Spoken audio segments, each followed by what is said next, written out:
तो सभी को बता दे कौन है मैया, कौन है। अच्छा, कौन कौन जल चढ़ाने गई थी सुबह? हमने रात्रि के बेला में व्रत का मतलब बताया था। किस किस लोगों को सुना था, किन किन लोगों ने सुना था? हाथ खड़ा कीजिए। सब लोगों ने सुना था। तो अब तुम लोग कहती हो वो मैया है, और जल चढ़ाने कौन कौन गई थी? हाथ खड़ा कीजिए। लेकिन भाई बहनों ये समझ में नहीं आती है।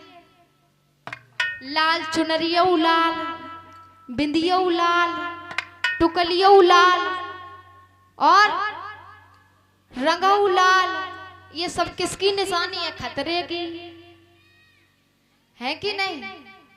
है ना? तो मेरी माता बहनों हमें एक बात समझ में नहीं आती है। लाल लाल सिंदूर भी चढ़ाया जाता है, लेकिन ये समझ में नहीं आता ये शादीशुदा थी कि नहीं, क्योंकि कहीं हमें प्रमाण ही नहीं मिले। इनके पति का नाम ही नहीं पता मुझे, और मैंने सुना भी नहीं, ये नहीं पता है। ये अच्छा किस जाते हो तुम लोग? अच्छी बात है, जाओ, हम नहीं रोक रहे। हम क्यों रोकेंगे? लेकिन हम तुम्हें बता रहे हैं। अच्छा, अगर किसी को यहाँ पे बैठे हो तो हमें भी जानकारी हो जाए तुम्हारे साथ साथ में। बताओ पति का नाम क्या था? आप लोग चुनरिया चढ़ाने जाती हो, सिंदूर चढ़ाने जाती हो, हाथ खड़ा कीजिए। किस किस को पता है?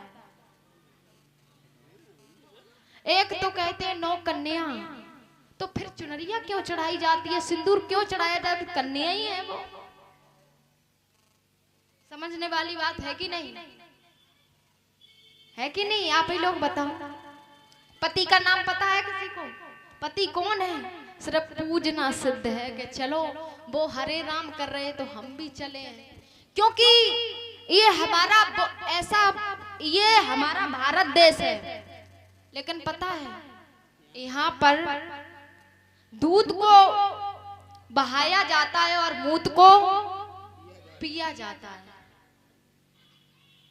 ये वही देश है। अभी क्वेश्चन आ जाए अगर कि ऐसा कौन सा देश है कि जहां पर दूध को बहाया जाता है और मूत को पिया जाता, तो क्या जवाब दोगे?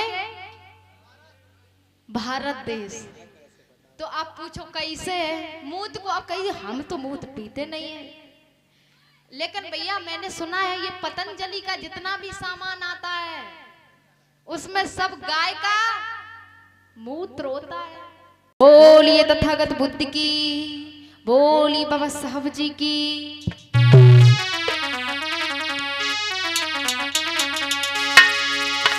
मेरे भाई बहनों,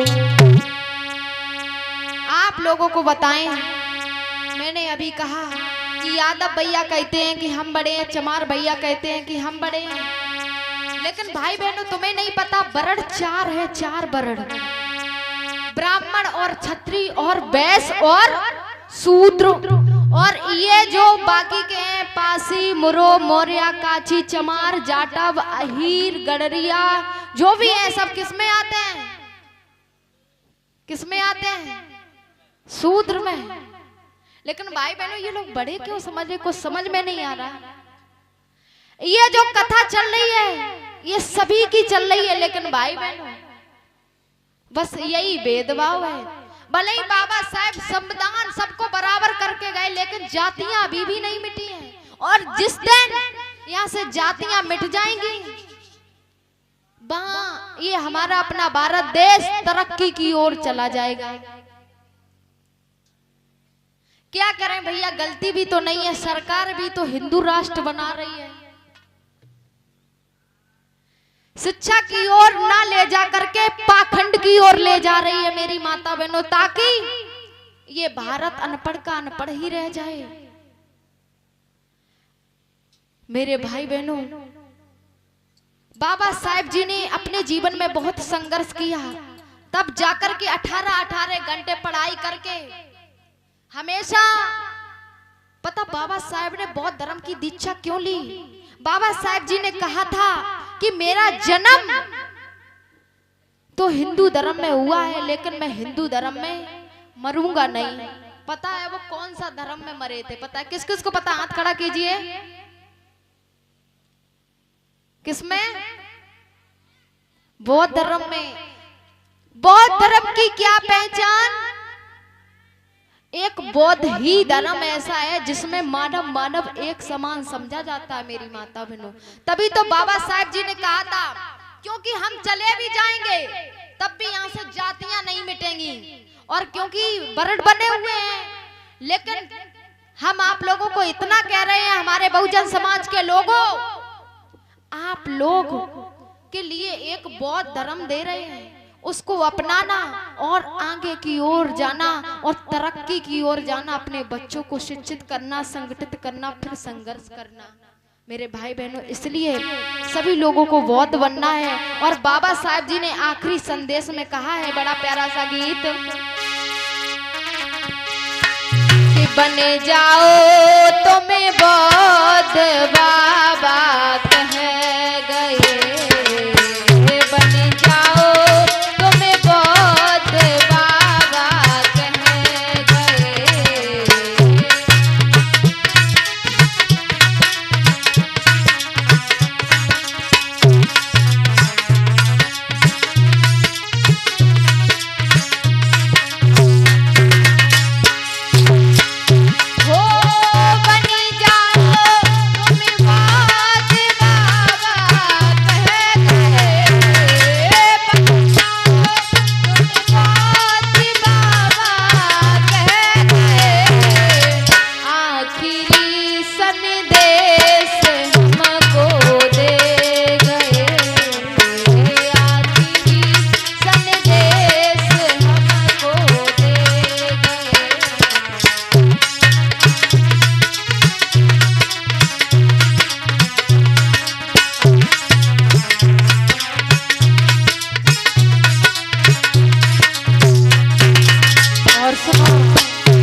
बाबा साहब की। तो सभी भैया बहनों को बहुत